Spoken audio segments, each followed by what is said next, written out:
조갑제 TV 시청자 여러분 안녕하십니까? 2025년 4월 1일 오전 11시입니다. 헌법재판소가 방금 오는 4월 4일 금요일입니다. 오는 4월 4일 금요일 오전 11시에 윤석열 대통령 탄핵 심판 선고를 한다고 발표를 했습니다. 그리고 생중계를 한다고 합니다. 드디어 그날이 옵니다. 헌법재판소가 윤석열 대통령 탄핵 심판 선고를 오는 4일 금요일 오전 11시 방송 생중계를 통해서 한다고 합니다. 그동안에 왜 선고를 하지 않느냐고 헌법재판소에 많은 압박이 가해졌고 8대0 전원일치 파면 또는 5대3으로 지금 경론을 벌이고 있다 등등의 추정이 많이 나왔습니다만은 이제 진실의 순간이 다가오고 있습니다. 저는 계속 8대0 전원일치 파면일 수밖에 없다는 주장을 펴왔습니다. 8대0 파면일 수밖에 없다는 주장을 펴왔습니다. 그러나 선고가 늦어지니까 민주당 측에서 상당히 초조해가지고 한덕수 권한대행이 마은혁 후보자를 임명하지 않으면은 다시 직무정지를 의미하는 탄핵 소추를 하겠다고 최후 통첩까지 해놓은 상태에서 4월 4일 선고일이 결정되었습니다. 그렇다면은 8대0 전원일치 파면 선고일 가능성이 높다고 생각합니다. 순리상, 그리고 법리상, 그리고 여론상 그렇습니다. 제가 8대0 전원일치 선고일 수밖에 없다고 주장해온 논리는 아주 단순합니다. 또는 명쾌하기도 합니다.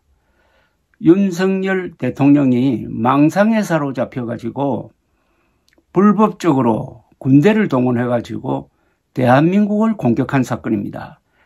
대한민국의 헌법기관인 국회와 선관위를 습격을 했습니다.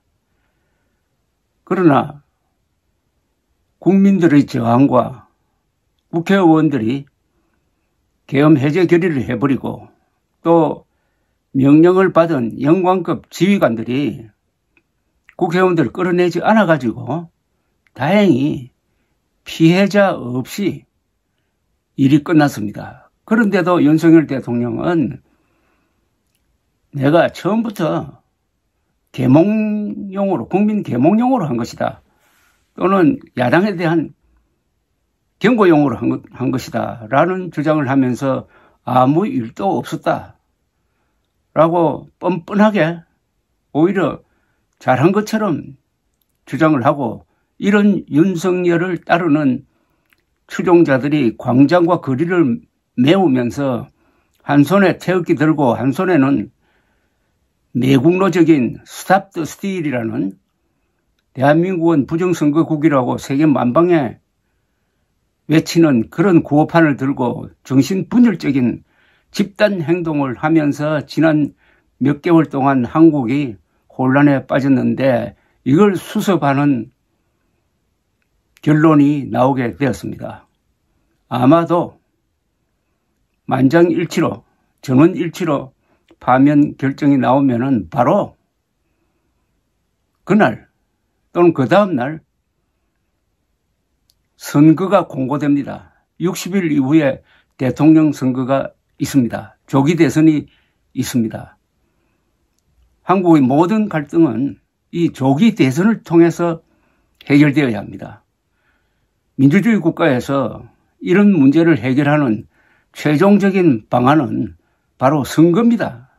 선거를 통해서 약 3천만 명이 투표를 하면은 이번에는 아마 투표율이 높아질 것 같은데, 그걸 통해서 국민들의 의지를 나타내는 것이고, 거기서 누가 대통령이 되든지 승복할 수밖에 없게 되는 문제 해결의 최종 방안이 선거입니다. 바로 조기 대선입니다.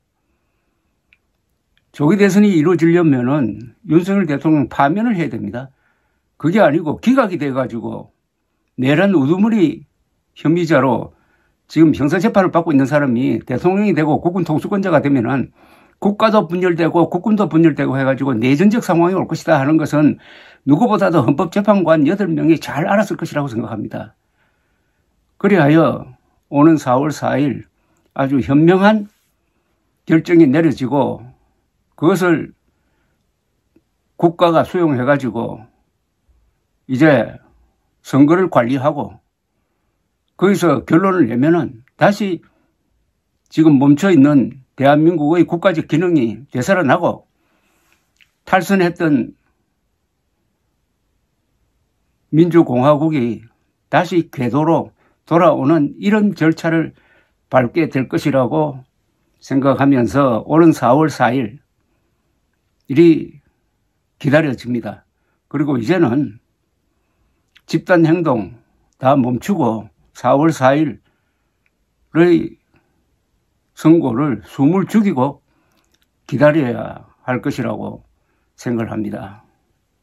윤석열 대통령이 저지른 수많은 과오 중에서 특히 이번 비상계엄을 통해서 군대를 사적 목적으로 사용하고 뿐만 아니라 부정선거 음모론이라는 해괴망측한 거짓말을 퍼뜨려가지고 온 나라에 일종의 정신병을 확산시킨 이것은 따로 계산을 해가지고 엄중한 법적 처벌이 더해져야 될 것이라고 생각을 합니다. 감사합니다.